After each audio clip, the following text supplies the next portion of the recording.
আমরা এই রায়ে মোটেই সন্তুষ্ট নই। আমরা মনে করি তিনি তার যে অপরাধমূলক কর্মকাণ্ডের জন্যে তিনি সর্বোচ্চ শাস্তি পাওয়ার জন্যে তাকে সর্বোচ্চ শাস্তি দেওয়া উচিত ছিল। আজকে আসামি হাসানুল হক ইনুর বিরুদ্ধে যে মামলাটি ছিল সেটি ট্রাইব্যুনাল 2 থেকে জাজমেন্ট হয়েছে। আসামি হাসানুল হক ইনুর বিরুদ্ধে জুলাই হত্যাকাণ্ডের ঘটনায় আমাদের সর্বমোট 8টি অভিযোগ ছিল। তার মধ্যে আজকে মাননীয় ট্রাইব্যুনাল আমাদের সাক্ষ্য প্রমাণের ভিত্তিতে বলেছেন যে 3টি চার্জ নম্বর 3, চার্জ নম্বর 6 এবং চার্জ নম্বর 7 প্রসিকিউশন প্রমাণ করতে সক্ষম হয়েছে। আর বাকিগুলো চার্জের বিষয়ে বলেছে যে সেগুলি প্রমাণিত হয়নি। আসামি হাসানুল হক ইনুর যে বিরুদ্ধে আমাদের যে চার্জগুলো ছিল তার মধ্যে অন্যতম চার্জ ছিল যে তিনি 14 দলীয় জোটের অন্যতম শরিক দল জাসদের সভাপতি, সাবেক মন্ত্রী, এবং তিনি 14 দলীয় জোটের বৈঠকে যে সিদ্ধান্তটা হয়েছিল যে কারফিউ জারি করতে হবে এবং কারফিউ জারির মধ্য দিয়ে শুট এট সাইট বা দেখামাত্র গুলির নির্দেশনা এবং আন্দোলন দমন করতে গিয়ে 2 ভাগে বিভক্ত করে তাদেরকে এক ভাগকে জামাত এবং বিএনপিকে নির্মূল করতে হবে, এরকম যে কতিপয় অপরাধমূলক সিদ্ধান্ত ছিল সেই বৈঠকে হাসানুল হক ইনু অন্যতম শরিক নেতা হিসেবে তিনি অংশগ্রহণ করেছিলেন। তিনি মিরর নাও নামে একটি সংবাদ মাধ্যমে, ভারতীয় সংবাদ মাধ্যমে তিনি সাক্ষাৎকার দিয়েছিলেন। সেখানেও এই আন্দোলনকারীদেরকে জঙ্গি ট্যাগ দিয়েছিলেন। তিনি নিউজ 24-এ একটা সাক্ষাৎকার দিয়েছিলেন, সেখানেও তিনি আন্দোলনকারীদেরকে, জামাত বিএনপিকে জঙ্গি ট্যাগ দিয়েছিলেন।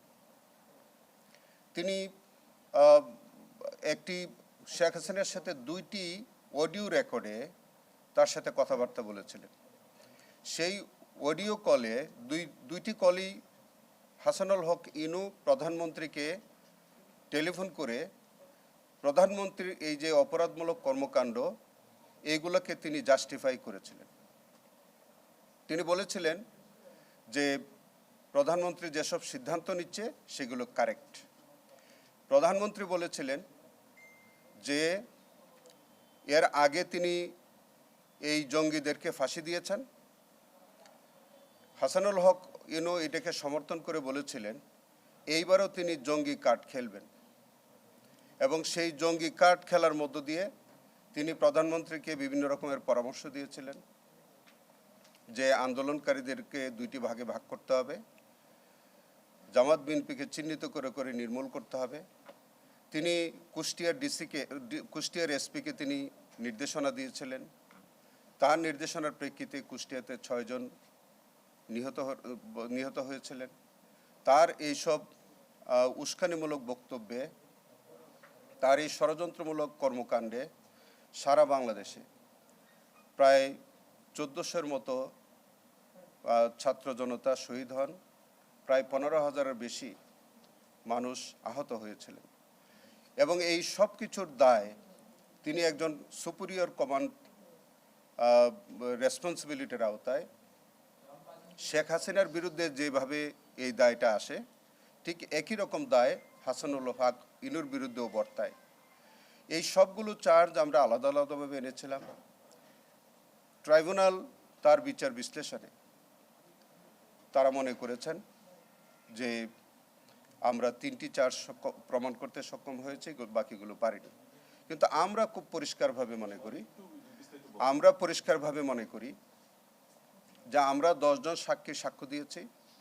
10 জন সাক্ষী প্রত্যেকটি চার্জের বিষয়ে সুস্পষ্টভাবে আদালতে তাদের এই অভিযোগ প্রমাণ করেছে এবং অডিও ভিডিও প্রমাণ করেছে।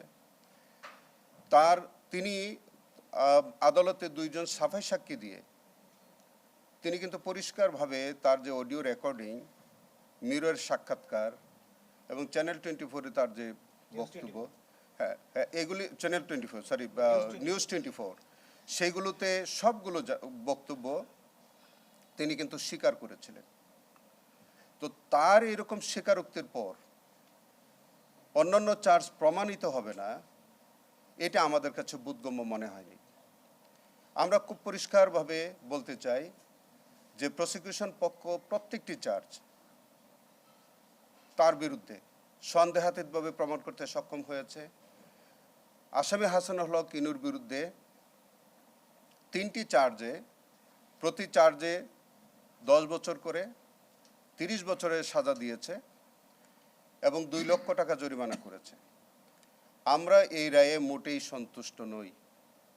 আমরা মনে করি তিনি তার যে অপরাধমূলক কর্মকাণ্ডের জন্যে তিনি সর্বোচ্চ শাস্তি পাওয়ার জন্যে তাকে সর্বোচ্চ শাস্তি দেওয়া উচিত ছিল, কিন্তু তা না করে ট্রাইব্যুনাল আজকে যে সাজাটা দিয়েছে এইটা একেবারেই তাদের স্বেচ্ছামূলক।